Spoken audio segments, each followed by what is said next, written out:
तो मैं actually sir उस समय सम्मान बोलना मेरे को विश्वास था, तो खुद पे वैसा सेल्फ कॉन्फिडेंस नहीं, स्किल का कॉन्फिडेंस है पर सेल्फ कॉन्फिडेंस जो आपने बोले ना वो नहीं है। तो फिर वो बच्चों में भी कैसे लाना है या परवरिश में कैसे इन्वाइट करना कि उसमें तो आया पर खुद में भी कैसे डेवलप करना वैसा है। एक शब्द है ना, तो उसके लिए ना मैं आपको एक्सरसाइज देती हूँ, ठीक है, उसको करना।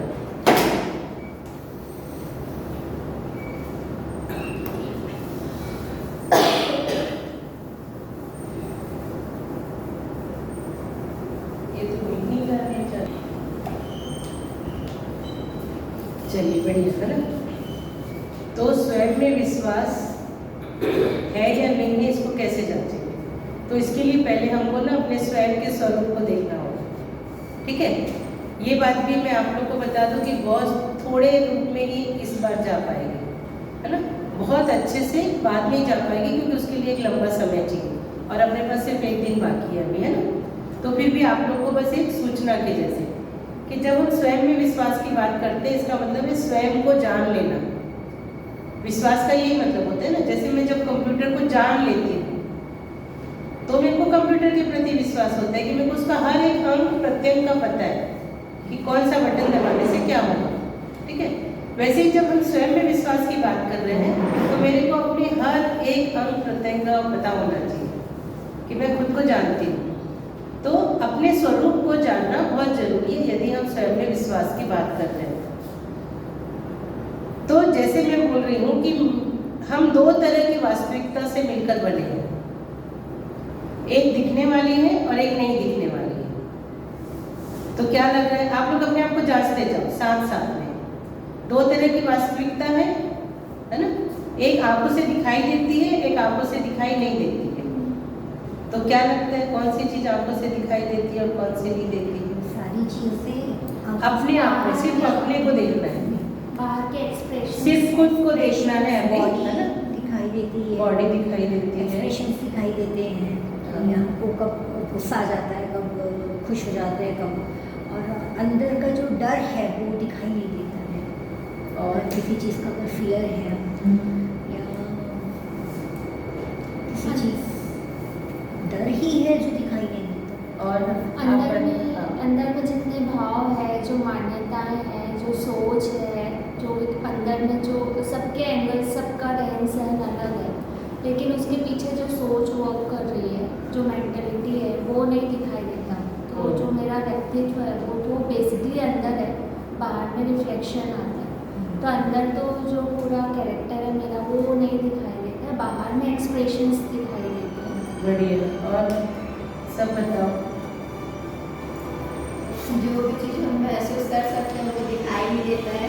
हाँ बढ़िया, बताओ। जो हमारी फीलिंग्स हैं, हमारा सबकॉन्शियस माइंड है, हमारे सोचने का जो प्रोसेस होता है, मतलब कोई चीज़ अगर हमारे सामने आती है तो हम लोग क्या चीज़ से सोचना चालू करते हैं और कहाँ तक हमारी सोच जाती है, वो चीज़ जो है वो दिखाई नहीं देती। हमारा स्किल है या हम लोग हाथ मतलब फिजिकली जो चीज़ें कर रहे हैं किसी के लिए, वो चीज़ें दिखाई दे रही हैं।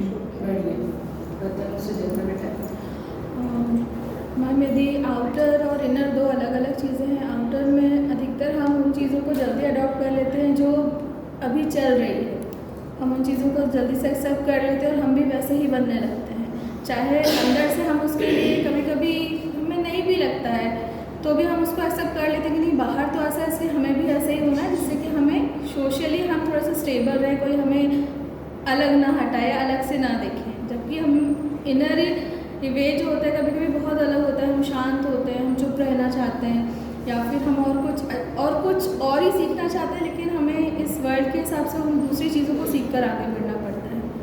तो ये दो अलग अलग चीज़। हाँ, मतलब दिखने वाली चीज़ क्या है और नहीं दिखने वाली चीज़ क्या है, ठीक है।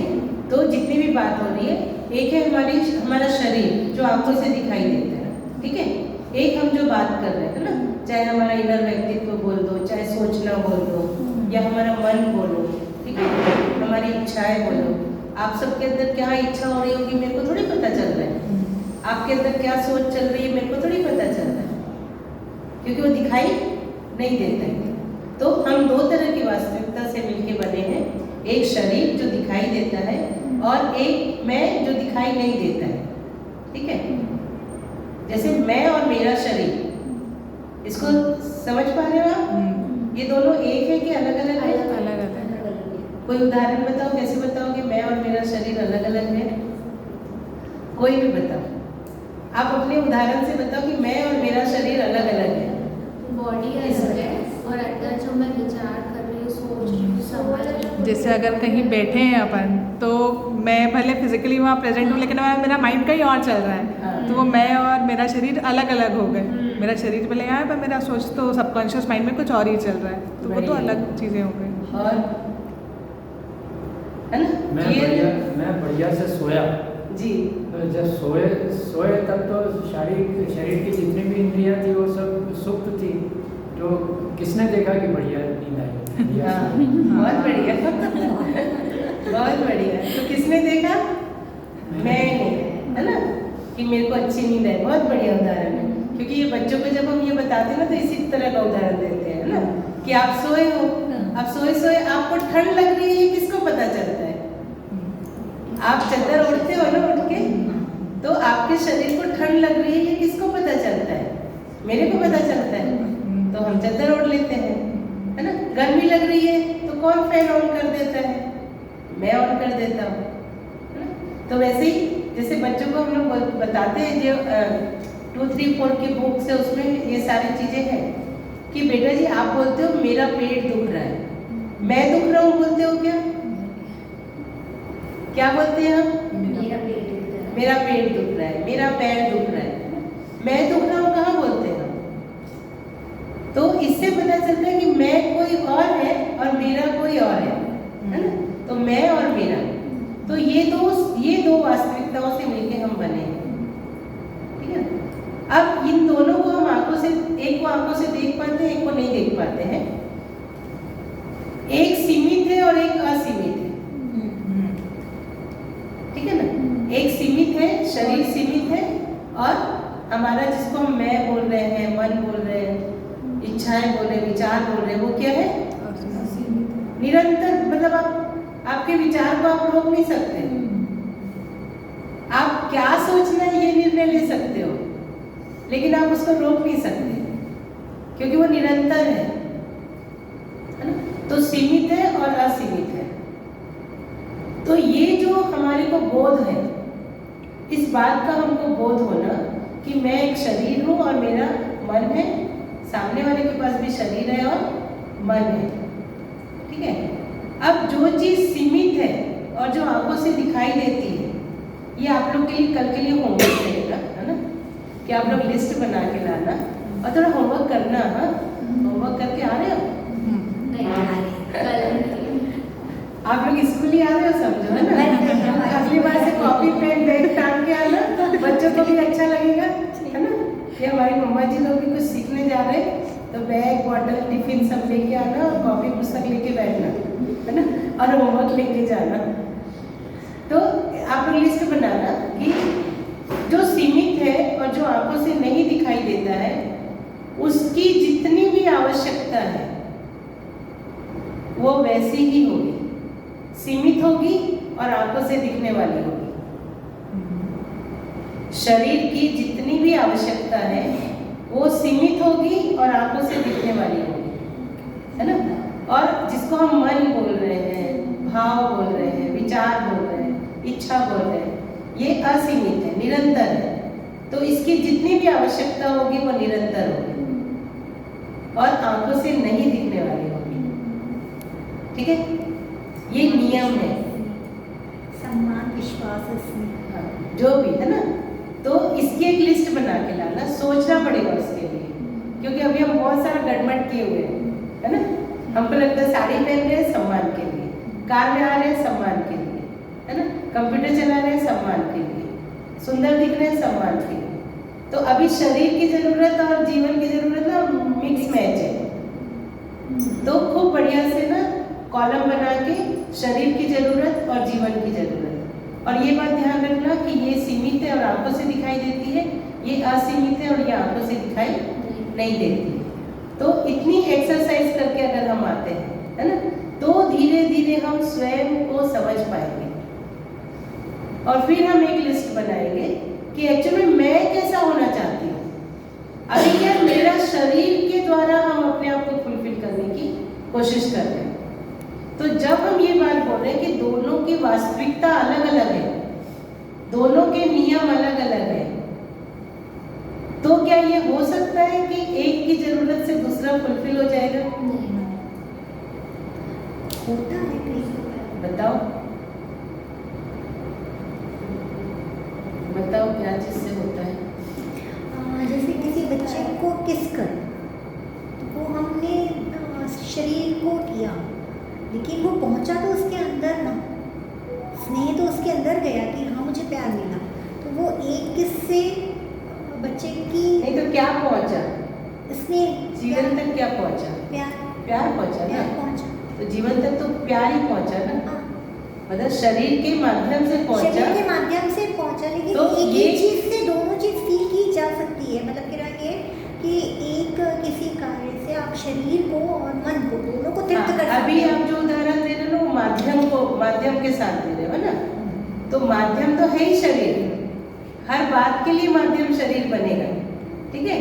शरीर के द्वारा ही हम अपने मन को भरें, क्योंकि आप समझ भी रहे हो तो 5 सेंस ऑर्गन से समझ रहे हो ना, तो शरीर तो माध्यम है ही, वो तो बहुत उपयोगी है। बेसिकली आपके मन में स्नेह आया है, तब आपने फिजिकल यूज करके और फिर उसको स्नेह दिया है, तो ये माध्यम है ना। अभी हम बोल रहे हैं पहली लिस्ट ये बनाओ कि अलग अलग क्या क्या आवश्यकता है, ठीक है। तो आपके अंदर स्नेह आया है, सम्मान है, आप उसको प्रकाशित तो शरीर से ही करोगे ना। वो ऐसा नहीं होगा कि जीवन में आपके लिए बहुत अच्छा फील कर लिया और आप तक पहुंच गया, तो फिर शरीर की जरूरत ही नहीं होती। तो शरीर तो माध्यम है ही, पर दोनों की आवश्यकता क्या है, अलग अलग आवश्यकता क्या है, इसकी लिस्ट बना के, है ना।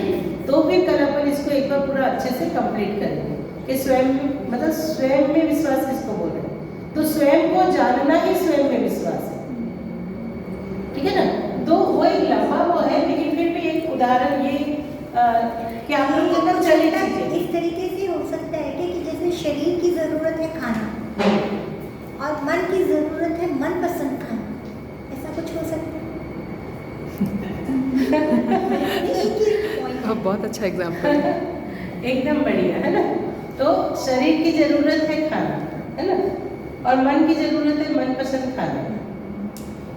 अब मनपसंद में क्या क्या चीज आ सकती है? अच्छी और बुरी दोनों आ सकती है, ठीक है। अब उससे शरीर का पोषण हुआ नहीं, आपने तो मनपसंद खाना खाया पर शरीर का पोषण हुआ नहीं, तो शरीर क्या इंडिकेट करता है आपको? तबीयत खराब हो जाती है। अगर हेल्दी फूड नहीं खाते हैं तो वो बॉडी एक्सेप्ट नहीं करती है उसे, या तो पेट दर्द हो जाएगा या वॉमिटिंग स्टार्ट हो जाएगी, समथिंग कुछ भी, मतलब कुछ भी गलत हो जाता है। जैसे ऑयली खा लेते हैं हम तो अजीब सा ही घबराने लगता तो है। इसका मतलब क्या हुआ? बॉडी एक्सेप्ट मैंने शरीर को नहीं पहचाना, अपने मन की इच्छा को शरीर के द्वारा पूरा करना चाह रही हूँ। देखो अच्छे से पकड़ना, है ना। अब ये क्या हो गया? मनपसंद खाना। एक होता है कि भाई मुझे मतलब शरीर को भोजन की जरूरत है और मैंने पौष्टिक आहार लिया, मेरा तो अभी मन के अनुसार खाने में आप कुछ भी खा रहे हो, शरीर उसको एक्सेप्ट नहीं रिएक्शन देता है, रिएक्शन, है ना। इसका मतलब क्या हुआ कि आप अपने मन को खाने से भरना चाह रहे हो, जबकि शरीर आपको इंडिकेट कर रहा है कि ये मेरे लिए ठीक नहीं है, ये आपके मन के लिए ठीक होगा और मेरे लिए ठीक नहीं है, है ना। तो ये जो मनपसंद खाना, तो मनपसंद खाना होना चाहिए कि पौष्टिक खाना मेरे मन का वो होना चाहिए, मतलब पौष्टिक खाना ही मुझे पसंद आ जाए। यहाँ हमको पहुंचना है कि मनपसंद चीजें करनी है ना। समझ की बात है और एक है वही बात है कि शरीर की आवश्यकता से मन को भरने की कोशिश, है ना। तो इस चीज को ना बहुत अच्छे से देखना कि मनमानी करने से मन नहीं भर रहा है, सही करने से मन भर रहा है। तो कहीं ना कहीं शरीर का रिएक्शन आएगा।